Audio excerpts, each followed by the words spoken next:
So Patrick, the news this week wasn't great for those who thought there'd be a little bit of breathing room to restore some of the cuts that Scott Walker proposed. Can you tell us about what's before Joint Finance today and what's being pit against each other as this debate goes on? Sure. The main issue was that on Wednesday, they got revenue projections. For months. Republicans have been banking on getting more money than the original projections had shown, thinking that would help them backfill some cuts the governor had proposed. They did not get that money. They've been told that the estimates are stable, that they're going to get in exactly what they thought, or about that amount. So they've got to now figure out how to deal with a cut of $127 million to K-12 education and a cut of about $300 million to the University of Wisconsin system. They say they're committed to dealing with K-12, but they're less certain about what they're going to do on UW.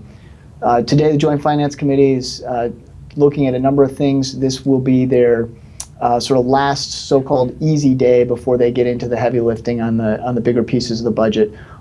They're looking at state parks today. They're looking at officer-involved shootings. They passed a law a year ago that said there'd be an outside review whenever an officer shoots somebody. And the Attorney General is finding that most of those police agencies are coming to his office asking him to review these matters. So lawmakers are looking at giving him some more money, some more staff, so he can do that work. At this stage, though, I mean, when there isn't any sort of safety valve this year in terms of additional revenue, even these little issues sort of become more important, right? Because you've got, if you want to add $1 million back here, you got to cut $1 million from somewhere else. That's right. They're looking to grab any piece of taxpayer dollars they can. One issue that'll be coming up today is a $15 million grant to what's called the Confluence Project. It's in Eau Claire, and it's an arts complex that's proposed. The governor put $15 million for that. We'll see if legislators want to go along with that, but there may be some who say that's $15 million they could put toward schools or put toward transportation, which faces its own set of challenges. So you're right, they're looking for every nickel and dime between the couch cushions, so to speak. So you're covering the Hunger Games basically today in Madison. Let's talk about what brought this on. The Democrats are saying that, well, you know, the problem here is that Republicans cut taxes too much. Is that really what's behind the issue, or is it that revenue didn't come in as expected? Why are we sort of flat this year? Well, revenue is exactly where it's expected. The fact is that there were projections made of sort of a inflationary increase for this year. They got those projections. The Democrats said it could be worse. The Republicans said they think it'll be better than the initial projection. So it's not like we're getting no new money. It's just that we're getting the amount of money that was originally expected. Republicans did have a surplus last year. They used that for tax cuts.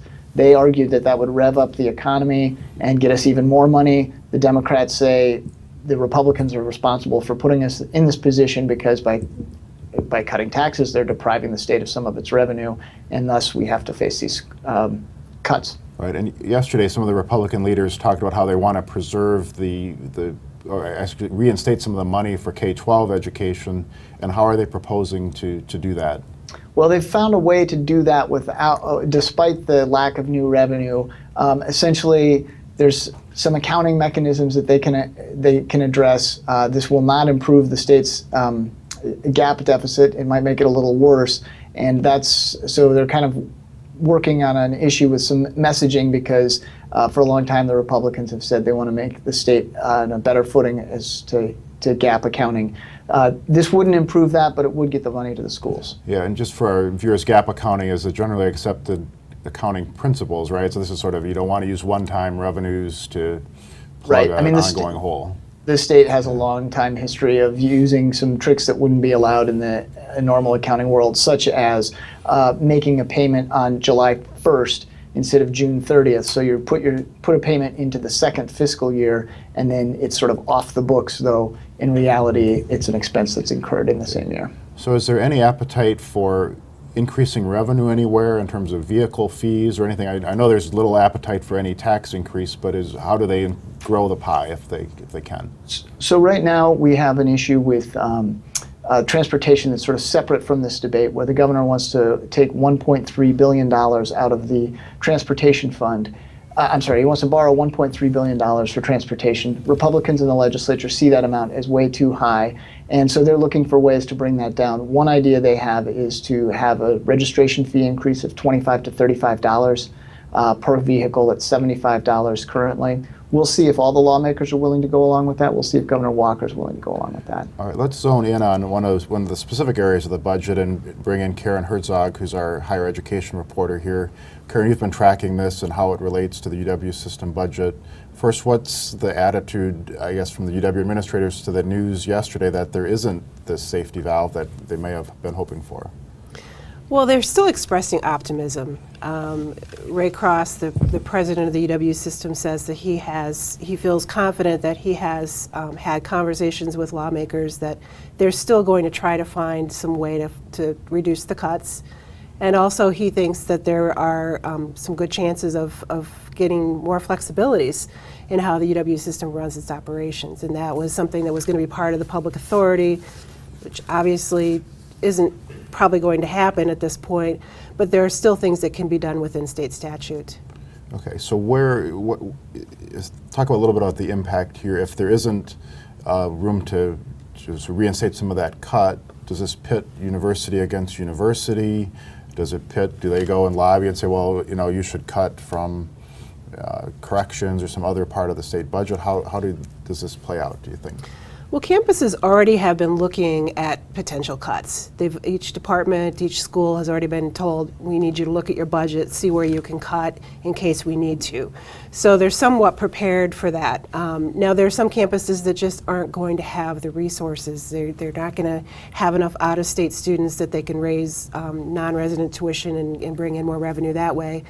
And Ray Cross said that there's between $20 and $25 million in cash reserves at the system level that will be distributed to the campuses that have a harder time dealing with the cuts. But I think there is potential for, if they don't follow the funding formula that's normally followed for distributing funding, if they don't follow that for distributing the cuts, it could be a little tense between campuses, who gets more money, who gets the biggest cut, who's best able to deal with it. Yeah, well, one question that a reader asked, and I'll sort of rephrase it and use it, but is there any discussion out there that we have too many campuses or too many programs or duplications of effort that you can make cuts either in, narrowly program by program, or you can say, look, we've got too many things. Has that ever come up in the discussion now, or where does that? That is a big part of the discussion, especially going forward. Now, in the next couple of months, we're not going to see huge cuts in programs, but I do think we're going to see campuses that are being, they're going to be programs, they're going to be academic programs that are going to be shared amongst campuses so that they can reduce the number of faculty they need. There also are administrative things that can be done to, human resources, IT. The UW system was created 44 years ago, and there really hasn't been much done in terms of bringing it up to, current needs and technology and really figuring out how many programs do we need, in campuses that are 20 miles apart. So that's a big part of the discussion, and that's a broader reform effort that we're going to be hearing a lot more about in the next year or two. Yeah, Patrick, let me ask you before we shift to the next topic about, what's the appetite in Madison to try to reinstate the higher ed cuts? I know we've heard the leaders say we want to reinstate the cuts to K-12 education, but what about the UW system? It's clear they're going to take care of the K-12 issue. There's a lot of anxiety among Republican lawmakers at this point on UW. They want to find more money for them. They don't know where to find it. I think the level of concern is different among different lawmakers, but there are many who want to see that number substantially reduced. It's just that they don't know where to find the money. There's opposition to raising taxes. There's opposition to delaying the phase-in of other taxes, other tax cuts that have already been approved. So it's a tricky balance, and frankly, we don't know where it's going to come out in the end now.